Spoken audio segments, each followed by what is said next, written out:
নমস্কার, আমি অর্পণ Ghosh. Welcome to my channel. কথা দিয়েছিলাম এক ইন্টারেস্টিং বিষয়বস্তু নিয়ে আসবো নতুন ভিডিওতে। কি বিষয়বস্তু? আমরা কেন অঙ্ক শিখব, কেন জানবো গণিতকে? Why should we know and learn mathematics? ভিডিওর প্রথমেই দুটো প্রশ্ন করে নিই আপনাদের। প্রথম প্রশ্ন, নিজের গুণহীনতার বিষয়ে অনভিজ্ঞ এমন নির্গুণ 99% জন, কিন্তু নিজের গুণ একেবারেই জানে না এমন গুণী কোথায়? বোঝা গেল না কেন? আমি তো অঙ্কের কোনো ধাঁধা বললাম না, দিলাম শুধু এক সাহিত্যের উদ্ধৃতি। নিন্দুকের তো বলেন যে গাণিতিক মস্তিষ্ক আর সাহিত্যিক মস্তিষ্ক কি এক হলো? তাহলে স্বীকার করছেন যে সাহিত্য বুঝতেও মন মস্তিষ্ক উভয়েরই প্রয়োজন। গণিত ব্যতিক্রম নয়। যুক্তি দেব। আগে দ্বিতীয় প্রশ্নটা সেরে নিন। আপনি কি খুব সরল? সমীক্ষা বলছে সরল বলে দাবি করে যারা বাক বিতণ্ডা তর্ক বিতর্ক থেকে নিজেদের শতহাত দূরে সরিয়ে রাখেন, তাদের 90% প্রকৃত কারণ যুক্তির দুর্বল ভান্ডার। তার মানে নিজের দুর্বলতা আপনি আড়ালে রেখে ঈশ্বরের হাতে সঁপে দেন আপনার বা আপনার পরিবারের বা কখনো নিজের কেরিয়ারের ভাগ্য, প্রচেষ্টা ছাড়ে। তার মানে তো বলতেই হচ্ছে যে আপনি এখনো বিজ্ঞানকে পুরোদস্তুর বিশ্বাসই করতে চান না, করতে পারেন না। আর আমি বলবো আমি নিশ্চিত আপনি অঙ্কে কাঁচা। তাহলে উপায় একটাই, যত তাড়াতাড়ি সম্ভব এই পুরনো মতধারা থেকে বেরিয়ে আসুন, ঝেড়ে ফেলে দিন। অঙ্ক শিখুন আপনার জীবন থেকে, আপনার পরিবার থেকে, আপনার সমাজ থেকে, আপনার প্রকৃতি থেকে। তাতে আখেরে সমৃদ্ধ হবে আপনার জীবন, পরিবার, সমাজ বা প্রকৃতি। না, আমি আজকের এই ভিডিওতে কোনো দুর্বল অঙ্ক ব্যক্তিত্বকে শক্তিশালী করতে উদ্দীপ্ত করব না, শেখাবো না কোনো অঙ্কের টেকনিক বা শর্টকাটস। শুধুমাত্র বারে বারে আমি ম্যাথামেটিক্সের মহানুভবতার কথাই তুলে ধরব কিছু পয়েন্টে, কিছু টপিকস নিয়ে।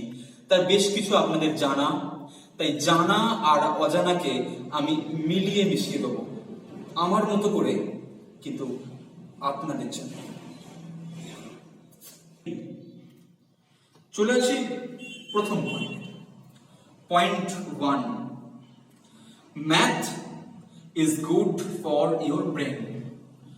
নতুন করে বলার কিছু নেই, কিন্তু নতুন করে বলার সেটা হলো খুব রিসেন্ট এক গবেষণা, স্ট্যানফোর্ড ইউনিভার্সিটির।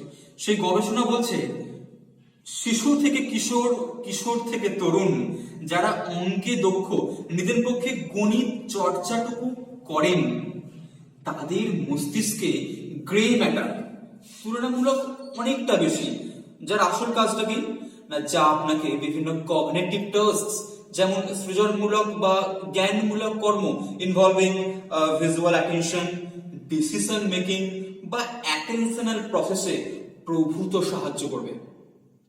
তাহলে বুঝতেই পারছেন যে মস্তিষ্কের উন্নীতকরণে, পাওয়ারাইজেশনে ম্যাথ মহৌষধ।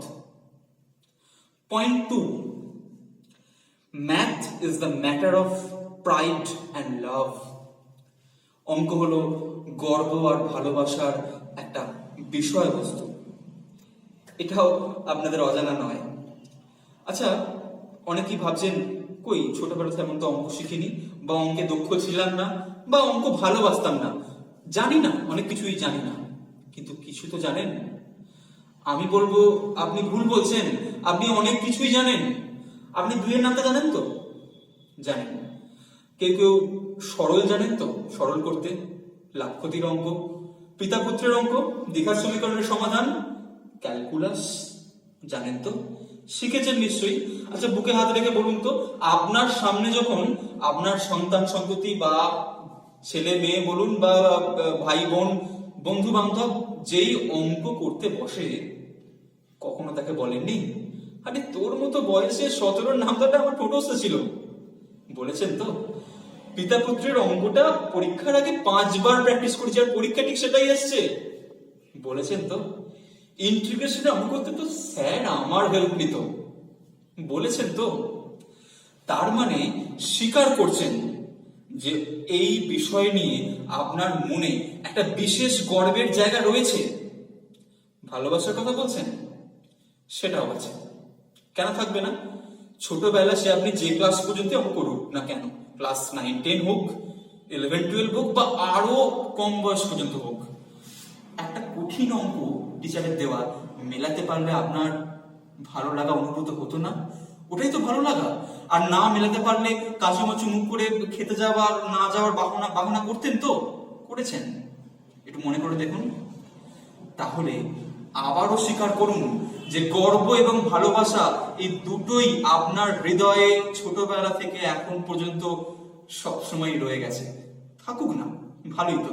এটা তো আপনার একান্ত নিজস্ব, ব্যক্তিগত, এবং এটা সঠিক। Third point, math to thinkers you like. আপনি যেভাবে দেখতে চান, পছন্দ করতে চান, ম্যাথ আপনাকে সেভাবেই ভাবাবে। আসলে বিষয়টার মজাটা এখানে, সরল থেকে জটিল থেকে সরল, মানে কিছুই ছিল না, আমরা কিছু প্রশ্ন তৈরি করলাম এবং তার সমাধানের দিকে গেলাম। আপনি শূন্যর আবিষ্কারের কথা ভাবুন একবার। শূন্য একটা মিস্টেরিয়াস নাম্বার, সংখ্যা, জানেন নিশ্চয়ই, ছোটবেলা থেকে খুব জ্বালিয়ে এসছে আপনাকে। কিছুই ছিল না, মানে ধরুন একটা গাছ, 4টে পাখি বসেছিল, 4টে পাখি উড়ে গেল। প্রশ্ন হলো কটা পাখি বসে আছে? প্রশ্নটাই তো ভুল, গাছে তো পাখি বসেই নেই। প্রশ্নটা হওয়া ছিল ঠিক এরকম, গাছে কি পাখি বসে আছে? থাকলে কটা? কিন্তু প্রশ্ন কি করা হলো, গাছে কটা পাখি বসে আছে। কিছু যেখানে নেই সেখানে কে আছে? শূন্য আছে। 4-4, কিছু নেই কিন্তু কিছু একজন আছে, সেটাই শূন্য। আমরা প্রশ্ন তৈরি করলাম, তারপর এর উত্তর খুঁজলাম, যেটা পেলাম সেটাই শূন্য। এখানেই এই বিষয়বস্তুর মজাটা। একটা সিক্রেট আপনাদের সঙ্গে শেয়ার করি আজকে। আমার সঙ্গে আপনাদের কারো জীবনেও নিশ্চয়ই মিলবে, আমি 100% শিওর মিলবে। ছোটবেলা থেকেই ভালো ক্যালকুলেশন করতে পারতাম বলে বাড়িতে বাবা মা বেশ ক্যালকুলেশন দিত, বেশ কম বয়স থেকে দিত। অনেককেই দেয়, অনেক বাচ্চাকেই দেয়, কাউকে অঙ্কে দক্ষ করে তোলার জন্য, কেউ বা দক্ষ বলে তাকে দেওয়া হয়। আমি বলছি এটা সিক্রেটের কথা। যখন ধরুন 5-এর গুণ আসতো, আমি অনেক পরে বুঝেছি যে একবারের জন্য ছোট থেকে আমি 5-এর গুণগুলো করতাম না। কি করতাম না, সেই সংখ্যাকে জাস্ট 2 দিয়ে ভাগ করে পাশে একটা শূন্য বসাতাম। আসলে সেটাই 5 দিয়ে গুণ, কারণ 2 দিয়ে ভাগ করে 10 দিয়ে গুণ। যেমন ধরুন 38, 38 ইন্টু 5, 8-5 40, 0 হাতে 4, 20। কি করেছি? 38 আর 19, পাশে একটা শূন্য, 190। 24 ইন্টু 5, 24 আর 12, পাশে একটা শূন্য, 120। মানে আমি আমার মতো করে কিছু ভাবতে শিখেছি ছোট থেকেই। আরো কেউ আছেন এরকম ভাবে ভেবেছেন, বা অন্য কোনো ভাবে কিন্তু ভেবেছেন, আপনারা সবাই ভেবেছেন। একটু ভাবার চেষ্টা করুন, ঠিক কি ভেবেছিলেন, মনে পড়বে দেখুন। আসলে এই বিষয়টা আমাদের প্রত্যেককে সেই সুযোগটা দিয়েছে আমার মতো করে ভাবার। Number 4, fourth point, math is a universal language. ম্যাথমেটিশিয়ানরা বলেছেন যে mathematics is the language through which god has created the universe. এর মানে নিশ্চয়ই বোঝাতে হবে না। আমি বলবো গণিত একটা ভাষা, যে ভাষায় গাণিতিক কোনো সমস্যার ট্রান্সলেশনের প্রয়োজন হয় না। সমগ্র মহাবিশ্বে অন্ততপক্ষে এই পৃথিবীতে, এই গ্রহে 2+2=4 সর্বত্র সত্য। সে যে কোনো ধর্ম, বর্ণ, জাতি, লিঙ্গ, স্থান নির্বিশেষে। The universality of math is one of the many things that makes it such a powerful tool and indeed essential life skill. Ready. Number 5, beauty of math. অঙ্কের সৌন্দর্য। Mathematical beauty is the aesthetic pleasure typically derived from the abstractness, purity, simplicity, depth or orderliness of mathematics. আমরা জানি, আমরা প্রত্যেকেই জানি, ছোট থেকে বৃদ্ধ সবাই জানি যে বিষয়টা খুব সিরিয়াস একটা বিষয়, খুব তাত্ত্বিক একটা বিষয়। কিন্তু এই বিষয়ের সিরিয়াসনেসটা, এই তাত্ত্বিক দিকটা ছোট থেকেই শিশু মনে না ঢুকিয়ে তারা তো শিখবেই সেটা, বরং তাদের মনে এর মজার দিকটা, এর রসাত্মক বোধক দিকটা একটুখানি তুলে ধরুন। বাবা মা, গার্জেন, শিক্ষক, দাদা দিদি প্রত্যেকের কাছেই আমার একই অনুরোধ, সবার কাছে তাদের এর মজাটা বোঝান, তাদের সঙ্গে মজা করুন অঙ্ক নিয়ে, তাদের ধাঁধা দিন। কারণ আমরা জানি যে যত রকম ধাঁধা আমাদের চারিদিকে ছড়িয়ে ছিটিয়ে আছে তার বেশিরভাগটাই অঙ্ক কেন্দ্রিক। দিন না করতে, ক্লাসেও মজা করুন, মজার মজার ঘটনা শেয়ার করুন, তাদের মনে আগ্রহ সৃষ্টি করুন শিশু মন থেকে। এটা যেটা ভারী বিষয়, এটা এখনই বোঝানো থাক না, পরে সবাই বুঝবে, কিছু না বোঝানোর চেষ্টা করলেও বুঝবে। কিছু জিনিস শেয়ার করুন, যেমন ধরুন আজকে আমি শেয়ার করছি আপনার সঙ্গে একটা ঘটনা। শিক্ষকতা করাকালীনই এক ছাত্রের নির্দেশনা, ক্লাস নেওয়ার পর কিছুক্ষণ পর একটা প্রশ্ন সে এসে হঠাৎ করে স্টাফ রুমে আসার সময় জিজ্ঞাসা করলো, স্যার একটু আগে একটা অঙ্ক করিয়ে এসেছি আর কি, পিতার পুত্রের অঙ্ক, ক্লাস 7 এর সমীকরণ গঠন করে সমাধান করে এক্স ধরে। সেখানে পিতার বর্তমান বয়স এত, এত বছর পর এত হবে, এরকম টাইপের আর কি। তো সেখানে পিতার বয়স এলো 47 এবং পুত্রের বয়স হলো 17 এরকম। তো সে প্রশ্ন করলো, স্যার আমার তো বয়স 13, আমি তো জানি আমার বয়স 13, বাবার বয়স 36 কি 38, তাহলে আমাকে অঙ্কটা করতে গেলে কেনই বা এক্স ধরতে হলো, আর কেনই বা আমার বয়সটা 17 হলো, তাতে মাথা মুন্ডু কিছুই বুঝলাম না। এক্স ধরার প্রয়োজনটা কোথায়? তুই এক শিশুর এক ছোট্ট একটা প্রশ্ন ভাবিয়েছিল, শিক্ষক হিসাবে, ম্যাথামেটিশিয়ান হিসাবে ভাবিয়েছিল আমাকে। এরকম কিছু ঘটনা, কিছু মজার শেয়ার করুন আপনার সন্তানের সঙ্গে, আপনার ছাত্রের সঙ্গে। আপনি নিজেও ভাববেন, তাদেরকেও ভাবাবেন ম্যাথামেটিক্সের এই বিউটিনেস বা সৌন্দর্যের দিকটা। Number 6, math to understand the world better.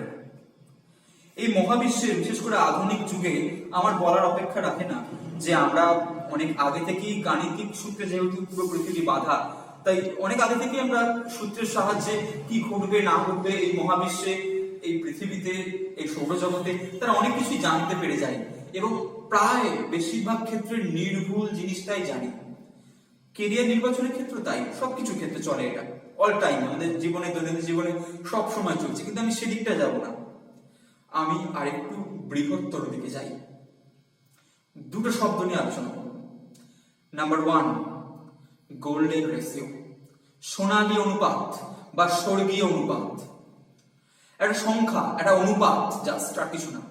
কিন্তু একটা সংখ্যা বা একটা অনুপাত আপনাকে, আপনার জীবনকে, এই সৌরজগৎকে, এই মহাবিশ্বকে কিভাবে চালনা করছে মন্ত্রমুগ্ধ করে দেয় ভাবলে। শুধু বলতে গেলে মানে থামা যায় না, এর জন্য একটা আলাদা ভিডিও বানাতে হয়, নিশ্চয়ই আসবো কোনো একদিন, জানাবো। শুধু এটুকুই বলা যে আপনার প্রিয় নায়ক বা নায়িকা বা আপনার প্রিয় ব্যক্তিত্ব যেই হোক না কেন, সে অত সুন্দর কেন? মানুষ বাদ দিন, আপনার প্রিয় কোনো লোগো, কোনো কোম্পানি, কোনো স্থাপত্য, কোনো চিত্রকলা, কোনো ছবি, সে মোনালিসাই হোক, লাস্ট সাফারি হোক, সে তাজমহলই হোক বা আইফেল টাওয়ারই হোক, কেন অত সুন্দর, কেন এত বিখ্যাত? সবকিছুর একটাই উত্তর, সোনালী অনুপাত, গোল্ডেন রেশিও। তাদের এই বিভিন্ন অবস্থানগুলোর অনুপাত যত বেশি নিখুঁত, ওই সোনালী অনুপাতের কাছাকাছি, তত সেটি বেশি বিখ্যাত বা বেশি সুন্দর। শুধু স্থাপত্য বলছি কেন, আরো আছে এই সৌরজগতের মধ্যে বিভিন্ন গ্রহের বলয় ধরুন, বিভিন্ন প্রাণীর গমন বলুন, ফুল ফোটা বলুন, আপনার নিজের মুখমণ্ডল বা শারীরিক অবস্থান বলুন, বা আরো শত শত ক্ষেত্রে, অনেক ক্ষেত্রে খুঁজলে আপনি এই সোনালী অনুপাতটাই পাবেন। নাম্বার 2, অনেকেই জানেন পাই, যেটাকে আমরা 22-এর 7 বলতাম বা 3.14 প্রায় বলতাম। প্রায় তো আসলে নয়, দশমিকের পর অসীম পর্যন্ত বিস্তৃতি 3.141592653589 ডট ডট ডট চলছে। এই সংখ্যাটা এই পৃথিবীর এই গ্রহের রন্ধ্রে রন্ধ্রে লুকিয়ে বিভিন্ন জায়গায়, আপনি নদীর উপত্যকায় খুঁজুন, সমুদ্রের মোহনায় খুঁজুন, নদীর গতিপথে খুঁজুন, বা ঝর্ণার সৃষ্টিতে খুঁজুন, সব জায়গায় আপনি এই সংখ্যাটাকে বারবার খুঁজে পাবেন। এটা আসলে কি?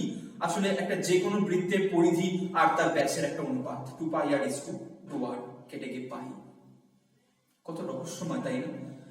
দুটো সংখ্যা, দুটো অনুপাত, এখন আরো অনেক অনেক অনুপাত আছে যেটা পুরো মহাবিশ্বকে পরিচালনা করছে আমাদের অজান্তে, আমরা জানিই না। ফুল ফুটছে, সেটা সুন্দর বলছি অত, তার পেছনেও, তার সৌন্দর্যের পেছনেও রহস্য কি? সোনালী অনুপাত। অবাক করা, তাই না? বার্ট্রান্ড রাসেল একজন ব্যক্তিত্ব যিনি নোবেলজয়ী এক ব্রিটিশ দার্শনিক, গণিতবিদ, ঐতিহাসিক এবং লেখক। তিনি কিছু শব্দের মাধ্যমে গাণিতিক সৌন্দর্যকে বোঝানোর চেষ্টা করেছেন। দেখা যাক তিনি কি বলছেন। Mathematics, rightly viewed, possesses not only truth but supreme beauty, a beauty cold and austere, like that of sculpture without appeal to any part of her weaker nature, without the gorgeous trappings of paintings or music, yet sublimely pure and capable of a stern perfection such as only the greatest art can show. The true spirit of delight, the exaltation, the sense of being more than man, which is the touchstone of the highest excellence, is to be found in mathematics as surely as poetry. আমি বলবো, যতই আমি বলি, যতই বই পড়ুন, আপনাকে জানতে গেলে, সেটা অঙ্ক হোক বা অন্য কিছু, আপনার ভিতরের তাগিদটা খুব প্রয়োজন। ভিতরের তাগিদ বলতে আপনার অনুভব, আপনার উপলব্ধির কথা বলছি। একটা কথা আছে না, if egg is broken by outside force, life ends, but if egg is broken by internal force, life begins. Great things always begins from inside. তাই এই উপলব্ধি, এই অনুভবের কথা। শিক্ষা শুধু বই পড়ে নয়, শিক্ষা হোক অভিজ্ঞতা থেকে, অনুভব থেকে, ফিলিংস থেকে। সুস্থ থাকবেন, ভালো থাকবেন, অবশ্যই বাড়িতে থাকবেন। আজ এই পর্যন্তই।